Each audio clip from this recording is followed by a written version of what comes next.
As the shadow of another global conflict loomed large, a single principle dominated British foreign policy, shaping decisions and ultimately leading to an inevitable war.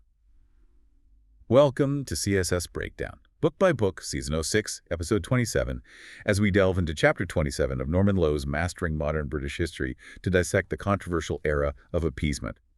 Today, we're taking a deep dive into that fascinating, complex, and often really profoundly misunderstood policy. Appeasement. In simple terms, it was the practice of making what were thought to be reasonable concessions to aggressive foreign powers. Like Japan, Italy, and Germany, yeah. In the hope that it would avoid war. That's the core idea, right? Exactly. And it's a term that's certainly become a dirty word in history, hasn't it? Almost synonymous with weakness. Definitely. But it's vital to remember that at the time, particularly for someone like Neville Chamberlain, its chief proponent, the argument was different. It was that it bought Britain crucial time. Time to rearm. Yes, time to rearm and prepare for a conflict that, many saw as inevitable anyway. That sets up a really nuanced discussion, and that's precisely what we're here to explore. It's easy to judge appeasement now, looking back with hindsight. But if you imagine Britain at that point, they're facing this, almost impossible choice, aren't they? Yeah. Haunted by the past, pressured by the present. What were the sort of foundational circumstances that led them down this path? Well, you have to look back a bit. The period after the Locarno Treaties in the mid-1920s, there was some hopeful international relations then. Right, a bit of optimism. Exactly. But then the Great Depression hit hard, and it plunged the world into economic crisis. That spirit of cooperation it evaporated. Suddenly, it was very much every country for itself. And into this chaotic vacuum stepped these aggressive right-wing nationalist governments. You had Japan, Italy, Germany. We're looking outwards.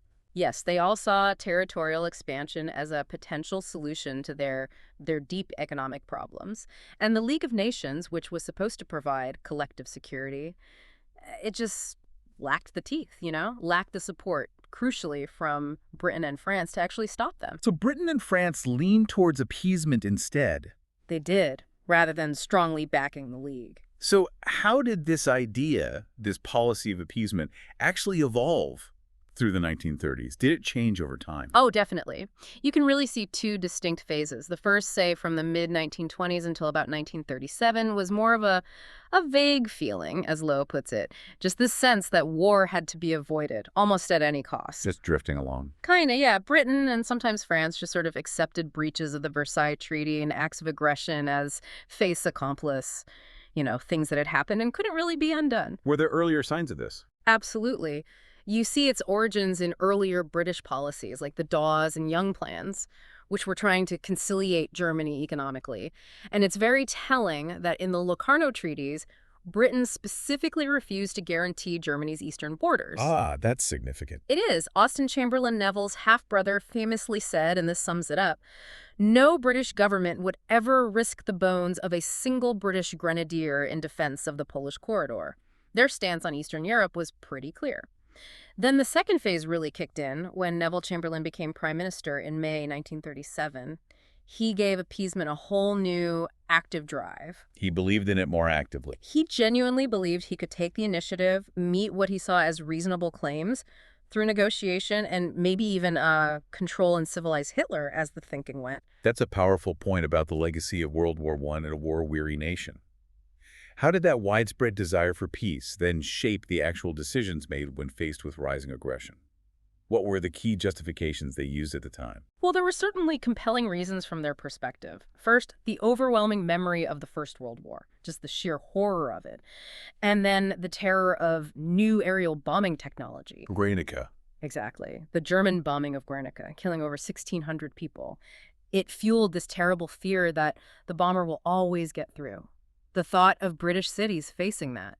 And economically, Britain was still deep in the Depression. They simply felt they couldn't afford massive rearmament, let alone another crippling war. And the public felt this too. Massively. Public pacifism was widespread. A 1935 Peace Pledge Union poll showed 92.5% favored arms reduction. Stanley Baldwin won a huge election victory that year, promising no great armaments. The public just did not want war. Okay, so fear of war and pacifism. Yeah. What else? Second, there was a genuine belief, held by many, that Germany and Italy actually had legitimate grievances. Lots of people felt the Treaty of Versailles had been too harsh on Germany, and maybe Italy had been cheated out of territory after WWI. And the German minorities. Yes, Millions of Germans living outside Germany in Poland, Czechoslovakia, denied self-determination. Even Churchill, who later became the biggest critic of appeasement, called Versailles' economic terms malignant and silly. So the hope was to fix Versailles. Kind of. The idea was if you revise the most hated bits of Versailles, maybe you remove the need for aggression and foster Anglo-German friendship. The Times newspaper, a very influential voice, actually backed this view quite strongly. Interesting. What else was driving it? Third, and this is quite revealing, there was a significant fear of communist Russia, especially among British conservatives. More than Hitler. For many, yes. They saw communism as the greater threat. They hoped Nazi Germany might act as a kind of buffer, a guarantee against communist expansion westwards. Some even hoped Germany and Russia might just destroy each other. Wow. And some admired Hitler. Some did, or at least his perceived efficiency. Lord Londonderry apparently found him a kindly man, very agreeable, hard to believe now, and he praised how Germany could act by a stroke of the pen compared to slow British parliamentary debates. But beneath all these reasons, what was the hard reality? The critical reality underpinning everything was military unpreparedness. The British military chiefs were advising the government they couldn't fight more than one major power at the same time. Really? That's stark. Yes. The Navy, though strong, would be stretched thin defending the vast empire. The Army was on what they called limited liability, basically a strategic choice to avoid another massive land war like WWI, meaning only 4 divisions were available to send to France. Just 4. 4 divisions. That's tiny against the German army. Exactly. Plus, the USA remained firmly isolationist, and France itself was seen as politically and militarily weak. And the Royal Air Force, well, it was woefully short of modern bombers and fighters. It's incredible to think that only 4 divisions were available. That really put the scale of Britain's defensive challenge into stark relief, doesn't it? Given this dire situation, was there any realistic alternative to appeasement? Or were they truly boxed in? Well, Winston Churchill certainly argued for one, vehemently. He believed in making absolutely no concessions to dictators. Instead, he advocated building a grand alliance, even including Soviet Russia, convinced that Hitler would only understand and respond to military force. But was that realistic at the time? That's the big historical debate, isn't it? Historians like John Charmley and Philip M. Taylor have strongly defended Chamberlain. They argue his policies were actually far more realistic given Britain's serious military limitations. That his actions served a purpose. Yes, they argue his actions ultimately proved to a reluctant British public and the world that Hitler would never be satisfied with concessions anyway. That war was sadly necessary. So as these global tensions escalated through the 30s, what did appeasement actually look like on the ground? How did Britain respond, or maybe not respond, to these specific aggressive acts? You see this. Well, this chilling pattern emerged. It arguably started way back with Japan's invasion of the Chinese province of Manchuria in September 1931. Right, the League of Nations was involved there. Yeah. Yes, China appealed to the League, and the League did condemn Japan. But Britain and France? They were very reluctant to impose strong sanctions. Partly because of their own economic problems, partly military unpreparedness, maybe even some sympathy for Japan's historical interests there. So Japan just left the League. Pretty much. Japan just withdrew. And this was a crucial early test for collectivist security, and its failure sent a really clear message to other would-be aggressors like Hitler and Mussolini. The old rules, well, they didn't seem to apply anymore. What came next? The failure of the Whittled Disarmament Conference between 1932 and 34, France refused to grant Germany equal armaments, which frankly gave Hitler the perfect excuse to walk out of the conference and the League. And Britain started rearming then. Britain announced some gradual rearmament measures in 1935 in a statement relating to defense, but Hitler immediately used that announcement to justify his own massive rearmament drive, reintroducing conscription, building up the army, all in clear breach of Versailles. It seems like every step backfired. It often did. Then came the Stressefront in April 1935. Leaders from Britain, Italy, and France met and condemned Hitler's actions. But critically, the source notes they carefully avoided discussion of the Abyssinian crisis, which Mussolini was clearly planning. So Mussolini took that as a green light. It seems so. And within weeks, this fragile Stressefront just collapsed anyway. Britain, astonishingly, signed the Anglo-German Naval Agreement. Oh, that too. It allowed Hitler to build his navy up to 35% of Britain's strength. Essentially, Britain condoned German rearmament And crucially, they did it without consulting France or Italy, which deeply alienated them, especially Mussolini. And then Abyssinia happened. Yes, the Italian invasion of Abyssinia, modern Ethiopia, in October 1935, another major test. Britain was caught in a dilemma: support the League and collective security, or avoid confronting Italy, who they still hoped might be an ally against Germany. What did they do? The League did impose economic sanctions, but they were half-hearted and ultimately failed. Then there was a secret deal, the Hoare-Laval Pact, cooked up by the British and French foreign ministers to basically give Italy most of Abyssinia. That sounds bad. It caused a massive public outcry when it leaked. Hoare had to resign. The whole affair utterly discredited the League, pushed Mussolini definitively towards Hitler, and Hitler immediately took advantage Oh. by remilitarizing the Rhineland in March 1936. Another blatant breach of Versailles and Locarno. His troops actually had orders to withdraw if they met French resistance. There was none. None. And British public opinion, well, it wouldn't have supported military action anyway. Many people felt it was just Germany moving troops into its own back garden, so to speak. Even the Spanish Civil War played a role. It did. From 1936 to 39, Germany and Italy sent huge amounts of aid troops, planes, equipment to Franco's nationalists, despite signing a non-interference agreement.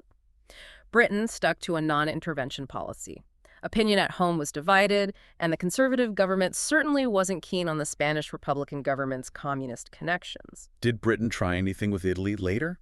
There were attempts. Lord Halifax tried to get Italian troops out of Spain by formally recognizing Italy's conquest of Abyssinia, hoping for better relations. It failed, and just made Britain look, again, weak and treacherous, according to Lowe. And all this leads towards Austria. Precisely.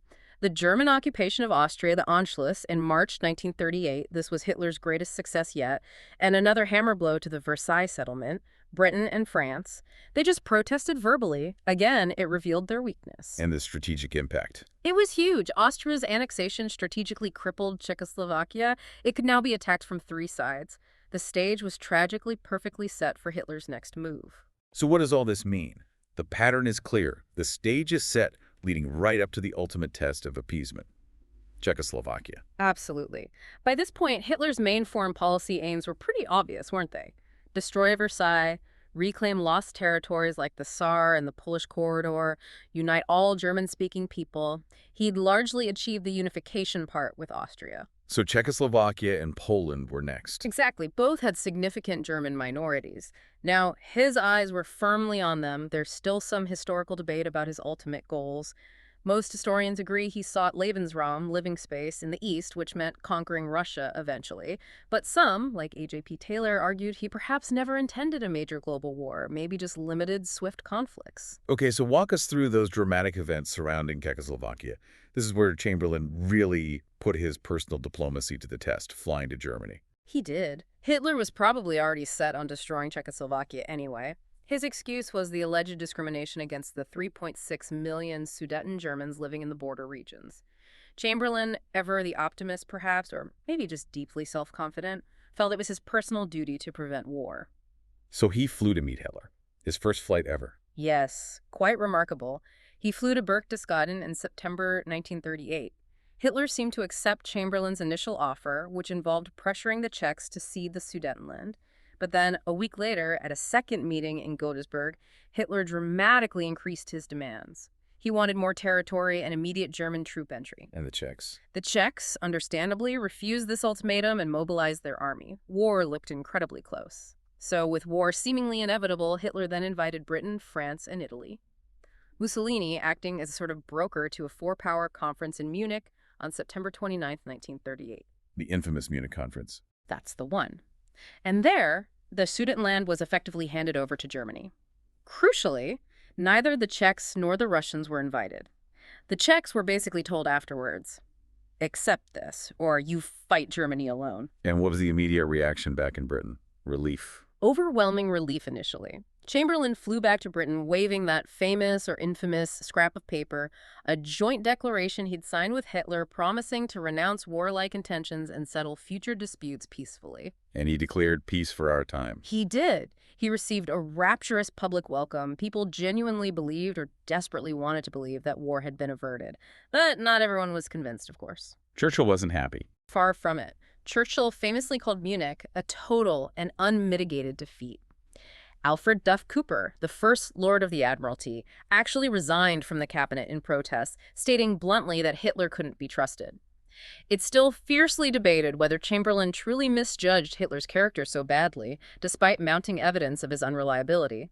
And sadly, Duff Cooper and Churchill were proven right very quickly.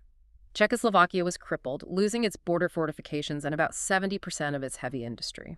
Then, just 6 months later, in March 1939, German troops marched in and occupied the rest of Czechoslovakia. So much for Hitler's promises. Exactly. Britain and France protested, but again took no military action. Chamberlain even argued in Parliament that Britain's guarantee to Czechoslovakia didn't apply because the German troops had entered by invitation from the Slovak government a puppet regime. But this time was different. Yes, this act, seizing non-German territory in blatant violation of the Munich Agreement, finally outraged even the firmest appeasers. It showed Hitler couldn't be trusted at all. Both Chamberlain and his Foreign Secretary, Lord Halifax, felt this was a step too far. Their attitudes finally hardened. The critics would say it was too late. Critics argue it would have been far better to fight at Munich, when Czechoslovakia was still a strong, democratic, well-armed ally. That's a dramatic shift in attitude from Chamberlain and Halifax. How did this then lead to the final push towards war over Poland? Well, with Czechoslovakia dismantled, Hitler's next target was obvious. Danzig, which was technically a free city under League supervision but heavily German, and the Polish corridor, that strip of land separating East Prussia from the rest of Germany. And Chamberlain reacted differently this time. Yes, Chamberlain, described by Lowe as still outraged by the seizure of Prague, now did something unexpected. He issued a guarantee to Poland in March 1939, promising British-French support if Poland's independence was threatened. So when Hitler made demands on Poland, demanding Danzig back and a railway across the corridor, the Poles, now fortified by the British guarantee, and seeing this as just a prelude to a full invasion like Czechoslovakia, rejected the demands flat out. They weren't going to be pressured into another Munich. Meanwhile, what about Russia? Was an alliance possible? There was immense pressure, especially from Churchill and others in Britain, for an alliance with the USSR to contain Hitler.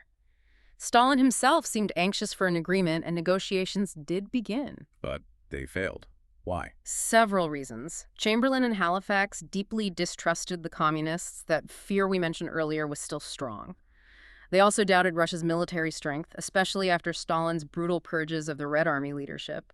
Plus, the Poles adamantly refused to allow Russian troops onto their territory, fearing they wouldn't leave. So the negotiations just dragged on. They stalled. And Stalin, likely tired of British delays and perhaps suspecting they weren't serious, stunned the world by signing the Nazi-Soviet Non-Aggression Pact in August 1939. Which included a secret deal. Yes, a secret protocol that effectively carved up Poland and other parts of Eastern Europe between Germany and the USSR.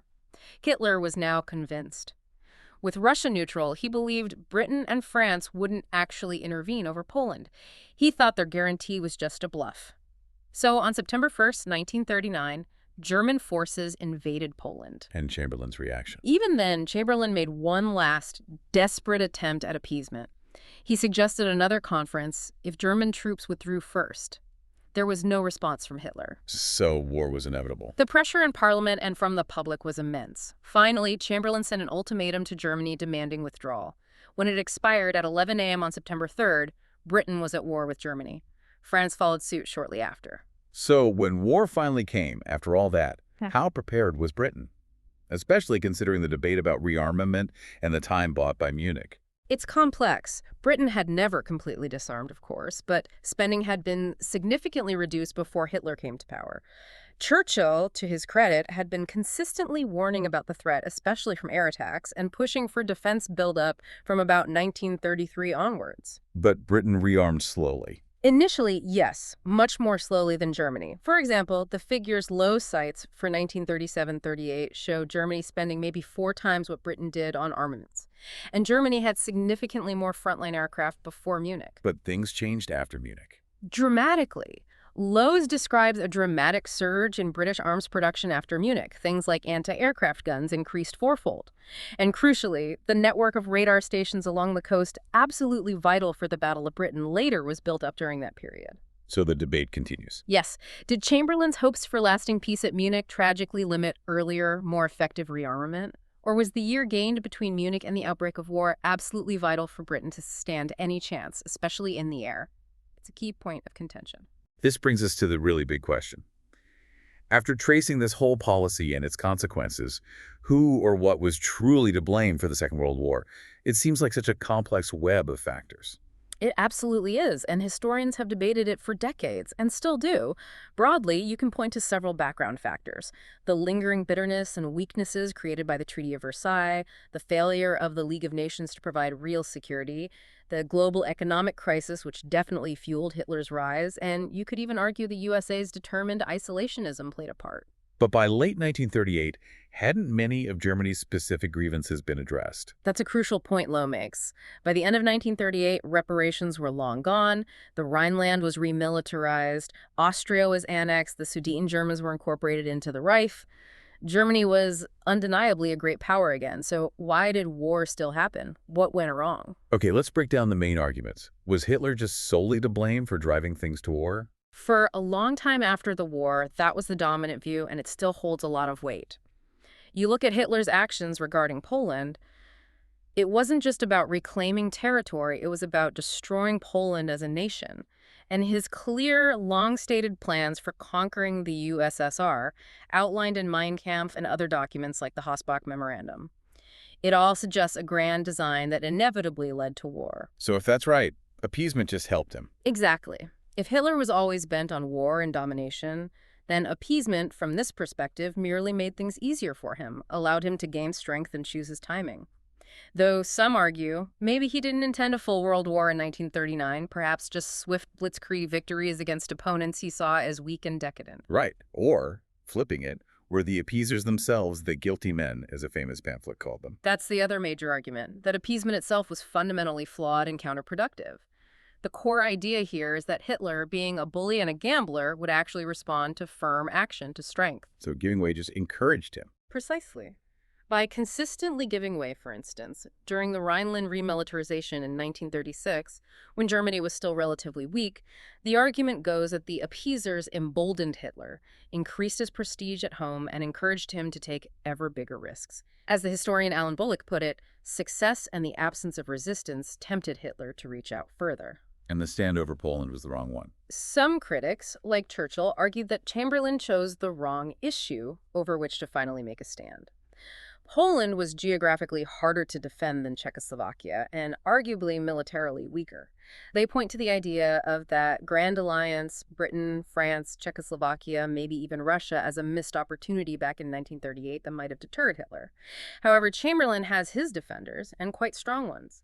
Historians like Robert Self and Andrew Roberts argue that Chamberlain actually had very few viable alternatives given the dire military situation and the political climate.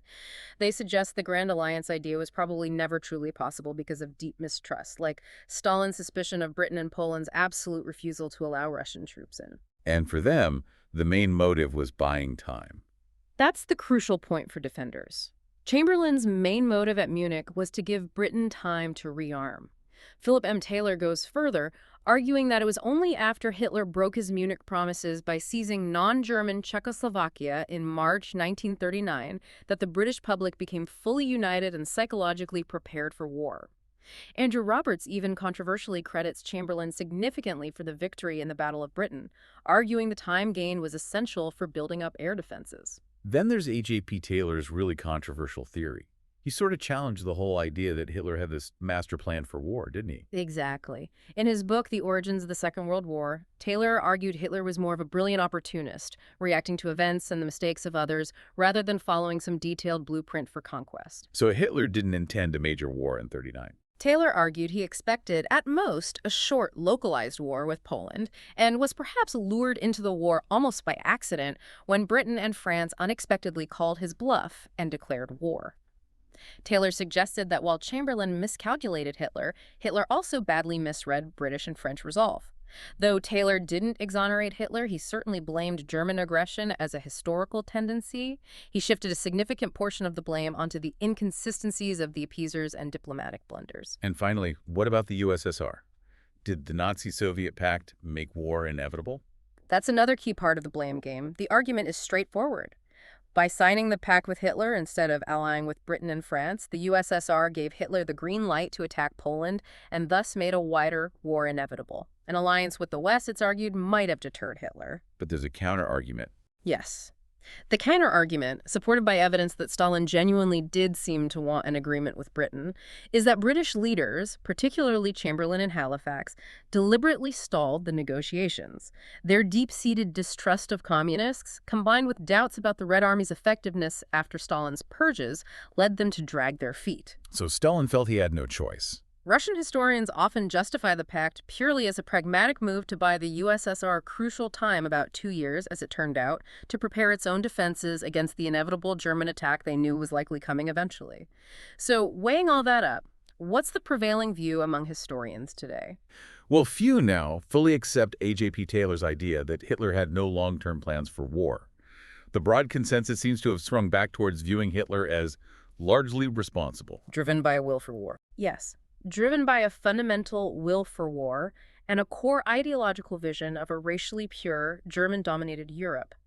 A vision, most agree, that was achievable only by war, including, chillingly, a racial war of destruction and genocide in the East.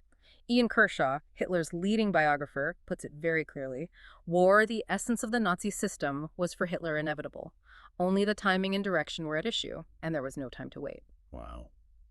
This deep dive really reveals how a policy that was born from such a desperate, understandable desire for peace, influenced heavily by public opinion, by severe economic constraints, by a complex, perhaps flawed reading of international grievances, ultimately and tragically paved the way for the very conflict it sought so desperately to avoid. It's such a stark lesson, isn't it? The legacy of appeasement serves as this powerful reminder of the incredibly fragile balance between, on the one hand, diplomatic concession and trying to understand grievances, and on the other, the absolute imperative sometimes to confront aggression head-on, and the dire consequences when that balance is misjudged. Absolutely. So for you, our listener, perhaps the question that lingers is this: when confronted with an aggressive power, is there ever really a right moment to draw that line in the sand?